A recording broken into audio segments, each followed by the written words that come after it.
आप मानो तो गंगा जी हो, ना मानो तो बहता हुआ पानी है। आपने विश्वास कर लिया भगवान शंकर के मंदिर में अगर एक लोटा जल चढ़ाने जा रहे हो, शिव जी को रिझाने के लिए जा रहे हो, शंकर भगवान को मनाने के लिए जा रहे हो, तो ये विश्वास रखकर जाना कि शिव मेरी बात को सुनेंगे।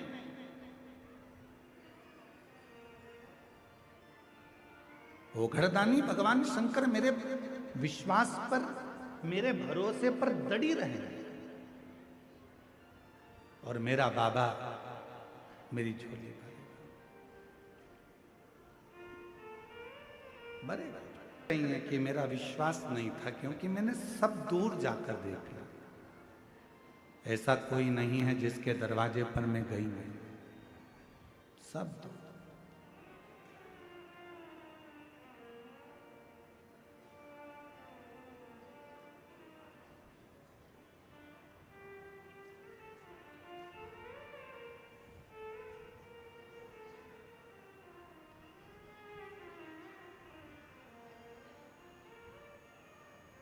पत्र में उन्होंने लिखा है कि हम तो आपको जानते भी नहीं थे, पहचानते भी, बस किसी के कहने पर, किसी के मुख से श्रवण कर लिया, किसी के मुख से,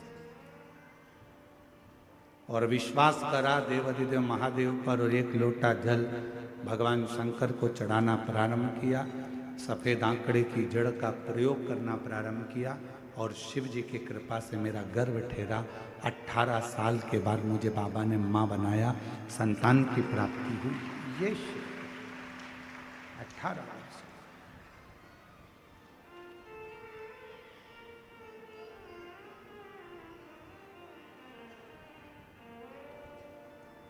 मां आद्यशक्ति माता सती नंदी के पास जाकर बैठी है। क्यों?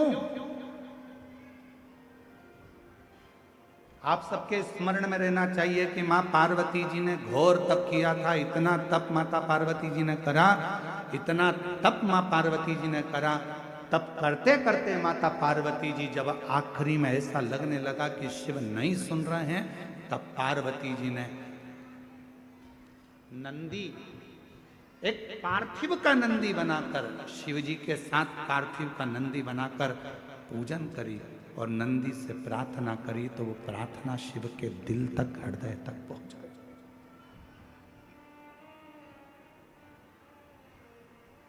जैसे एक बेलपत्र, जैसे एक बेलपत्र, चाहे वो किसी भी अवस्था की हो, चाहे उस बेलपत्र का ये पत्ता आधा टूट गया हो, चाहे वो बेलपत्र का एक पत्ता भी पूरा टूट गया हो, चाहे वो बेलपत्र 2 पत्र की हो गई हो, चाहे वो बेलपत्र को कीड़ा खा गया हो, चाहे वो बेलपत्र खंडित हो गई हो, चाहे वो बेलपत्र किसी भी तरह की हो गई हो, चाहे वो बेलपत्र शंकर जी पे चढ़ी क्यों ना हो, चाहे वो बेलपत्र एक किताब में रखकर सूख गई हो, चाहे वो बेलपत्र के टुकड़े टुकड़े हो गए हो, चूरा चूरा हो गया हो, तो भी वो बेलपत्र मेरे शंकर भगवान स्वीकार कर लेते हैं।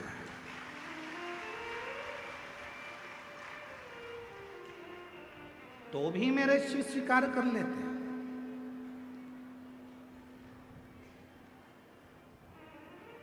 कभी अगर मौका लगेगा तो हम अपनी जिस गाड़ी से हम लोग आते जाते रहते हैं, उस गाड़ी में हम लोग एक किताब रखते हैं शिव जी की, वो एक किताब रखते हैं। उस किताब में बेलपत्र को, ऐसे बेलपत्र को हम लोग रख लेते हैं। क्यों रखी रहेगी? हमारे पास में कहीं सफर में, कहीं एकांत में एकांतेश्वर महादेव मिल गए, किसी ओटले पर, चबूतरे पर शंकर का शिवलिंग मिल गया, पानी तो गाड़ी में रहता ही है, चढ़ाया, अपनी पुस्तक में से बेलपत्र निकाली, बाबा को चढ़ा दी और चढ़ाकर वापिस उठाकर हम रख लेते हैं। फिर आगे गए, फिर कोई एकांतेश्वर महादेव मिल गए, चढ़ा दिया, बेलपत्र निकाली, बाबा को चढ़ा दिया। स्वीकार करो। उस बेलपत्र में इतना बल उत्पन्न हो जाता है क्योंकि एकांतेश्वर महादेव में एकांत में शंकर भगवान बैठे हैं और आप उनकी आराधना कर कर वो बेलपत्र को चढ़ाकर स्वीकार कर कर जब औषधि के लिए लेकर आते हो तो बड़े से बड़े रोग पर भी वो बेलपत्र काम करना। कई माताएं यहाँ पर आती हैं, कई माताएं हमारे पास में यहाँ पर आती हैं जिनका नाम हम पुकारते हैं, वो आती हैं, हम बेलपत्र देते हैं तो किसी किसी की बेलपत्र टूटी हुई रहती है, खंडित रहती है, तो माता कहती है तो खंडित है गुरुजी, दूसरी दे दो।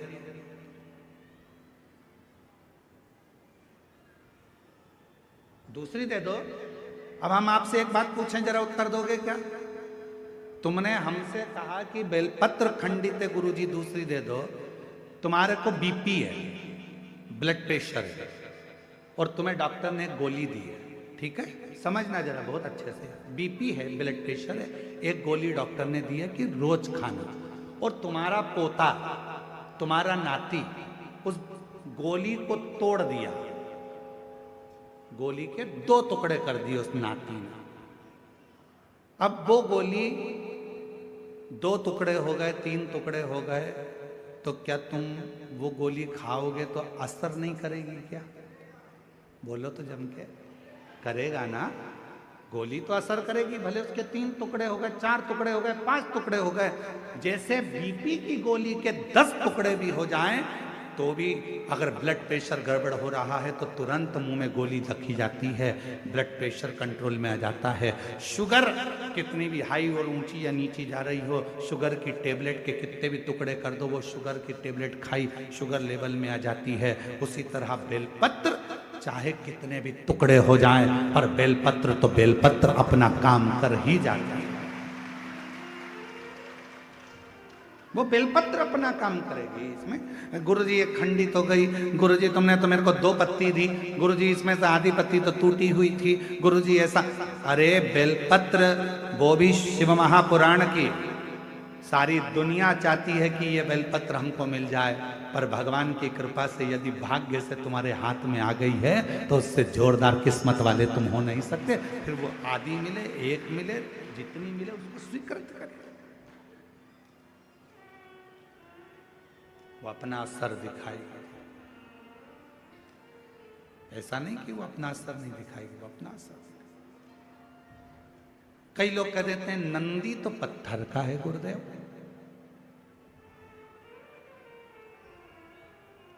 ये हम ही लोग तो विचार कर कर लोगों को सीख देते हैं कि नंदी पत्थर का है। ना ना ना ना, शिव जी के मंदिर में जो नंदी मंदिर के बाहर बैठा हुआ है, तुम्हारी भूल है जो तुम उसे पत्थर का मान रहे हो। उस नंदी के पास बैठकर कितना भी बड़ा दुख हो, थोड़ी देर उसके पास बैठकर अपने दुख को कहना प्रारंभ करना, 15 दिन इंतजार करना, 16वें दिन तुम्हारा दुख कटना प्रारंभ हो जाएगा। किसी से नहीं किया तुमने, ना अपने रिश्तेदार से, ना नातेदार से, ना कुटुंबी से, ना कबीले में, ना परिवार में, ना रिश्तेदारों से, ना अपनों से, किसी से अपना दुख नहीं कहा। केवल दुख कहा तो भगवान देवादिदेव महादेव के नंदी से कहा, और नंदी से तुमने तो कहा था पत्थर के नंदी से। फिर शिव जी तक बात कैसे पहुंची, दुख कैसे कटा?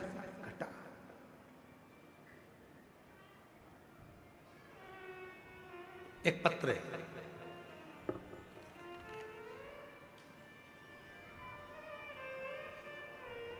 होता है तो शिव साथ देता है। अगर भरोसा ही नहीं है तो फिर शिव कैसे साथ?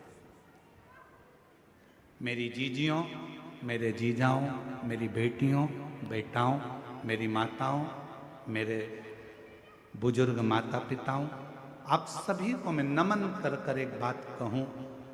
भले ये छोटा सा कांकेर जिले का ये छोटा सा गांव है, कच्चे गांव, पर इस कच्चे गांव में आप पंडाल में बैठकर जो कथा श्रवण कर रहे हो और अपने दिल की जो बात कह रहे हो, हमारा विश्वास कहता है अगली कथा जब गीतम में होगी, दंतेवाड़ा जिला के अंतर्गत 7 दिसंबर से 13 दिसंबर हमारा विश्वास कहता है कि आप में से कई भक्त ऐसे होंगे जिनकी झोली मेरा बाबा खुशियों से भर दिया होगा।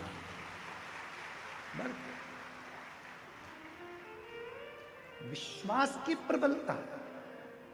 यहाँ सियोर वाला महाराज कुछ नहीं करता, तुम ये मत सोचना कि सियोर वाला महाराज कोई चमत्कार कर देता है, सियोर वाला महाराज कुछ कर देता है, सियोर वाले महाराज को कुछ आता होगा। नहीं नहीं, हमारे को कुछ नहीं आता। हम तो केवल एक ही बात जानते हैं, श्री शिवाय नमस्तुभ्यम, सारी समस्या का हल बोल बम का नारा है। इसके सिवाय हमको कुछ नहीं आता। हम तो केवल उसके आश्रित होकर चलते हैं, उसके भरोसे चलते हैं। और तुम भी चलो, तुम भी चलो।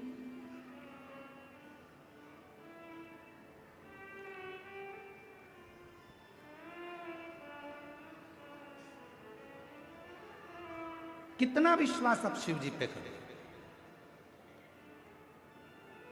शंकर भगवान के मंदिर में बैठे हुए नंदी को अगर तुम पत्थर का मान रहे हो तो तुम्हारा विचार, तुम्हारी सोच, तुम्हारी बुद्धि पत्थर की।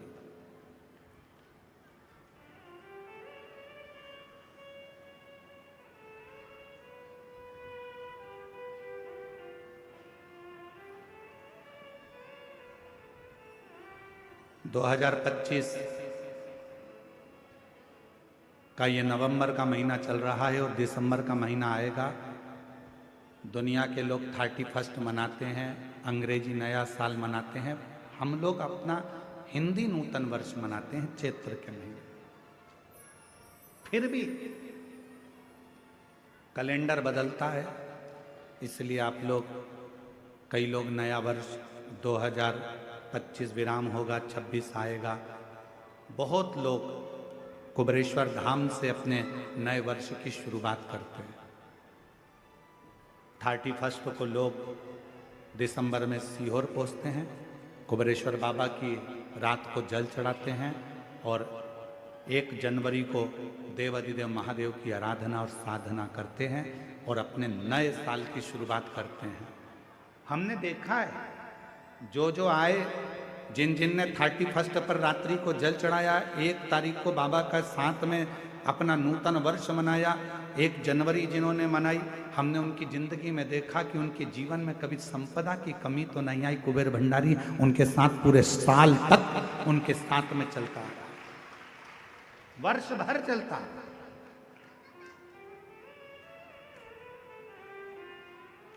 शिव आराधना में लोग डूबे। क्या नहीं देगा मेरा शंकर भगवान, क्या नहीं प्रदान करेगा मेरा शिव। बस आपके ऊपर निर्भर करता है, आप शिव को मानते कैसे। स्वान आ रहा था, शिव भक्त जा रहा था, साथ में उसके सामग्री थी। स्वान भूखा था 3 दिन का, कुछ मिला नहीं था, कुछ भी नहीं। भागा, शिव भक्त जैसे ही भागा तो स्वान उसके पीछे पीछे। अब इसको लगा कि मुझे काट खाएगा। पानी का जो लोटा था, जल का जो लोटा था, उसने वो ही उठा लिया और कुत्ते को भगाने के लिए, स्वान को भगाने के लिए वो लोटा उसकी ओर फेंका। वो लोटे का जल नीचे गिरा, वो जल को स्वान ने चाट लिया और वो उस स्वान की योनि से छूट गया। स्वान जैसे ही स्वान की योनि से वो मुक्त हुआ, शिव भक्त ने पूछा, भाई तुम कौन हो? मेरे पिता का नाम हरिवर्मा है, मैं सेठ हरिवर्मा का पुत्र हूं। मेरे पिता ने मुझे थोड़ा सा निर्माल्य विसर्जन के लिए बोला था, मैंने उसको अपशब्द कह दिया था, जिसके कारण बस मुझे कुत्ते की योनि, स्वान की योनि मिली।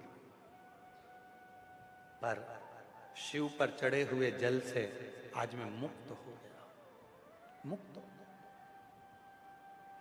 स्वान हरिवर्मा का पुत्र वंशी कहता है, आज मैं कह सकता हूं कि मेरे शंकर पर चढ़े हुए जल को जब थोड़ा सा भी मस्तक पर गिरता है तो ना जाने कितने कितने पाप हमारे समाप्त हो जाते हैं।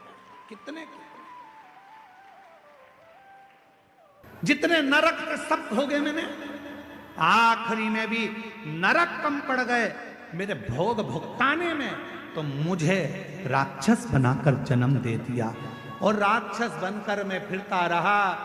जब मैं राक्षस बनकर नीचे आ रहा था उसी समय पर मुझे शंकर का गण नंदी मिला और नंदी से मैंने पूछा कि मुझसे बहुत बड़ी गलती हो गई, मेरा प्रायश्चित क्या होगा, मेरा शरीर कैसे छूटेगा, मैं इस राक्षस की योनि से कैसे छूटूंगा। तो नंदी ने कहा था, यदि कोई शंकर का भक्त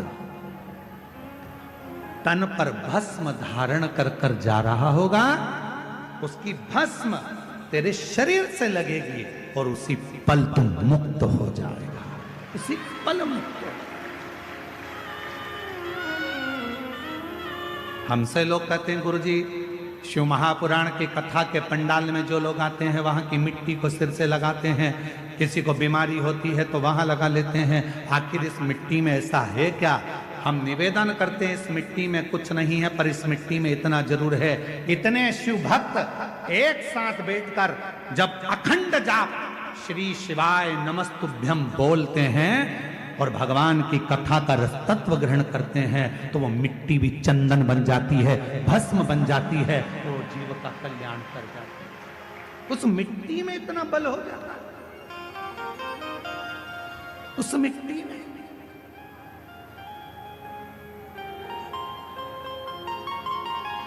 किसी के 10 साल बच्चे नहीं, किसी के 12 साल बच्चे नहीं, किसी के एक पत्र है,